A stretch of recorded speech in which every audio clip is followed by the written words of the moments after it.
იმდინარე კვირაში მეორედ კიევმა მოსკოვის მთავარ ნავთობგადამამუშავებელ ქარხანას დაარტყა და უკრაინაში სრულმასშტაბიანი შეჭრის დაწყებიდან მეხუთე წელს რუსეთზე დრონებით ერთ-ერთი ყველაზე მასირებული იერიშები მიიტანა. სოციოქსელებში გავრცელებული კადრები კრემლიდან სულ რამდენიმე კილომეტრში არის გადაღებული, სადაც ჩანს, რომ მოსკოვი და მოსკოვის ოლქის ნაწილი ცეცხლის ალშია გახვეული. სახელმწიფო კორპორაცია გაზპრომის საკუთრებაში არსებული ნავთობგადამამუშავებელი ქარხანა, რომელიც უკრაინელთა სამიზნედ მეორედ იქცა, წლიურად დაახლოებით 12 მილიონ ტონა ნედლეულს გამოიმუშავებს და რუსეთის ჯარის მომარაგებაში საკვანძო როლს ასრულებს, ასევე საავიაციო საწვავის უზრუნველყოფს დომოდედოვოს, ვნუკოვოს, შერემეტიევოსა და ჟუკოვსკის აეროპორტებს.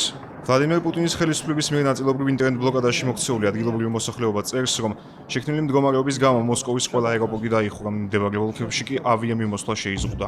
სოციალურ მედიაში ვირუსულად გავრცელებული კადრებით ასევე დასტურდება, რომ რუსეთის საჰაეროდაცვის სისტემასთან თანადოდ ვერ უმკლავდება უკრაინულ დრონებს, ეს კი იმის ფონზე, როდესაც მოსკოვის მერი სერგეი სობიანინის თქმით, ჩამოგდებულია კიევის მიერ გაშვებული 194 უპილოტო საფრენი აპარატი. საგუბლის ხომ, რომ უკრაინის მხრიდან გაშვებული დრონების ეს რაოდენობა ბევრად არ ემატება ადრინდელ ორციფრიან მაჩვენებლებს.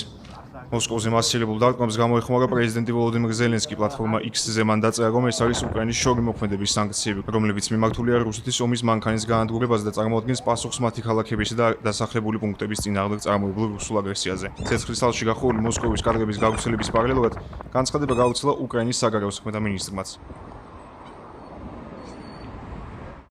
ამ დილას მოსკოველების ერთ-ერთი ყველაზე პოპულარული კითხვა არა ხდება. მე შემიძლია გიპასუხოთ. თქვენმა ქვეყანამ დაიწყო აგრესიული ომი ჩვენი ქვეყნის წინააღმდეგ.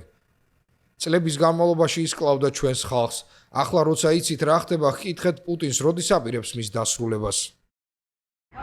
მოსკოვის გარდა კიევის იერიშების სამიზნედ იქცა რუსეთისთვის არანაკლებ მნიშვნელოვანი კიდევ ერთი ნავთობ ობიექტი, რომელიც როსტოვის ოლქში ასევე დრონებით დარტყმების შესახებ იუწყებიან უკრაინის მოსაზღვრე ბელგოროდის ოლქიდან.